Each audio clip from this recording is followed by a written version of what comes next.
What's happening, YouTube? Jonathan Pariente, the Execution 10 here, coming at you guys with another video. I want to ask you guys to please continue to check and subscribe to my channel for more YouTube videos. So, the Yankees, I talked about this last week. They came into this month of May facing a little bit of a hurdle. Tough 10-game stretch they had. I mentioned about a week ago we were going to face teams with winning records. They had struggled against them earlier in the year. And they really had to prove that they could make a run at this division, again, with half their team on the injured list. Now, pieces of their team have started to return, which is great.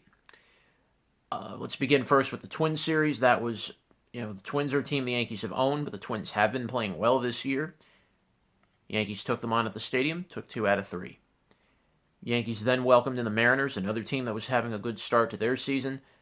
Yankees had played a 4-game series with them. Yankees took 3 out of 4. Mariners since then, by the way, have just continued to go on a tailspin since, and right now they've really come down to earth from where they began. And then the Yankees had one of their first real tests of the year. One of them was going to the Trop to take on the Rays, and of course the Tropicana Field has been a nightmare for the Yankees for years, and they had to take on 2 of the Rays' top 3 pitchers in the rotation in Tyler Glasnow and Blake Snell. Yankees took 2 out of 3 from the Rays, beat Glasnow, and he ended up getting hurt. And then the Yankees came in last night, and despite getting K'd 14 times, the Yankees were able to break through against Snell and were able to take 2 out of 3 from Tampa Bay, going into now a homestand beginning tonight against the Orioles, where they'll play a 3-game series. The Yankees will then welcome the Rays back, this time at the stadium for 3, and then the Yankees go back to Baltimore for a 3-game series, and then it's going to be the Royals at Kansas City, and then to close out May, the Yankees will get a look at the Padres. They've had a great year, and they're really showcasing their talent too. Now, for the Baltimore series, the Yankees will have Aaron Hicks coming back, so that's another welcome sign to have back in the lineup. Some updates on a few more of the injured Yankees. Didi Gregorius and Dellin are getting very close. Both should be back by around June, which will be great for the Yanks. I mean, Betances will really help shore up the bullpen even more.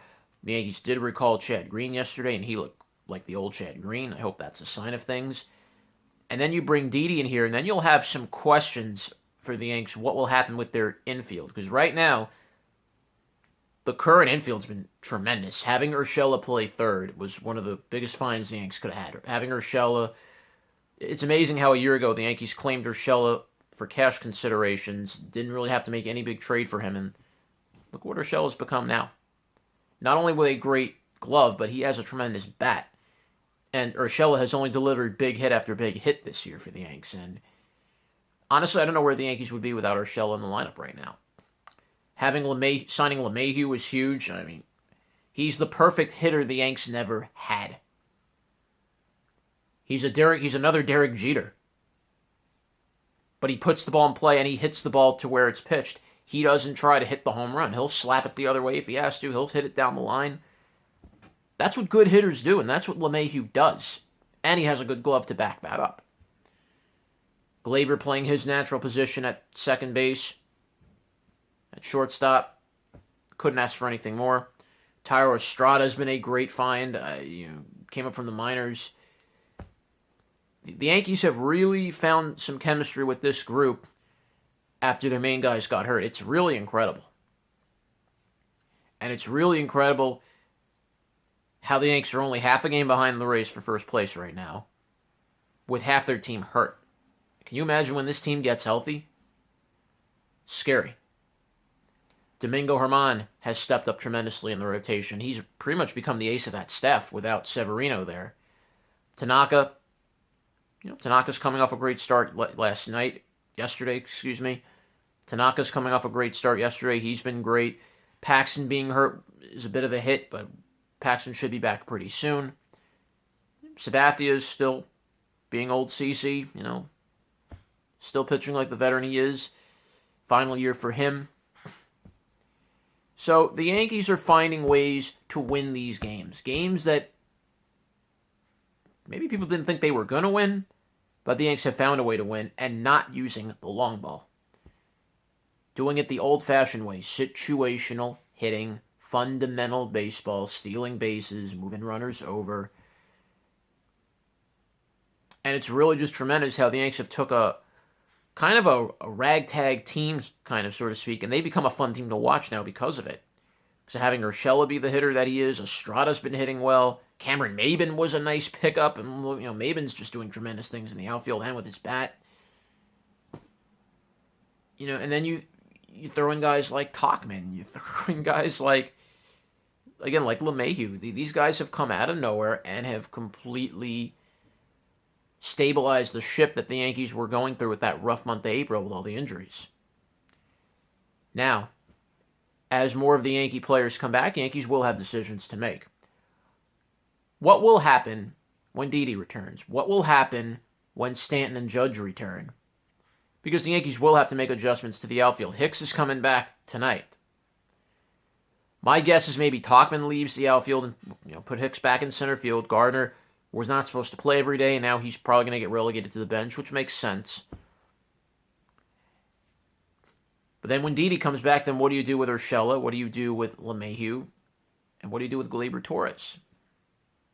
Now, obviously, Didi will be a free agent after this year, and I think it will come to the point where the Yankees don't need to keep Didi next year. It'd be nice if they could, but I think the Yankees need to let the kids finally take the reins next year, if you're the Yankees. But definitely, yeah, right now you want Didi back in the lineup. Didi's tremendous to this team, for sure.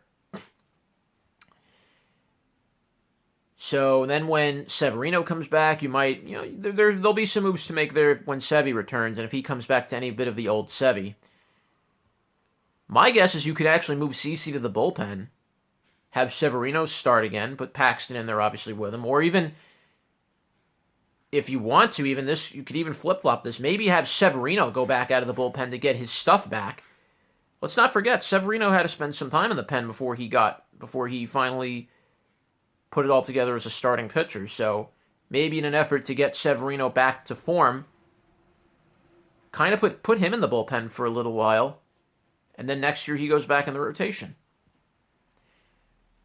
The Yanks will have decisions. Not going to be easy choices. The Yanks will maybe have to get rid of a few pieces. Yankees may have to cut some people. It's going to be tough. But the great thing with this is you want to have a good problem of what to do when your guys come back. You don't want to necessarily have nothing to go to. So that's where I give Brian Cashman a lot of credit. Everybody bashes Cashman, and some have bashed him for his decisions not to sign a front-of-the-line starter, not to sign these big-name agents and all that, these big-name free agents. I get it. But Cashman wants guys that not only fit his system and not only that buy into what the Yankees are all about. He wants good character guys on his team. He doesn't want divas. He doesn't want players that whine to the media, players that have to put themselves ahead of the team.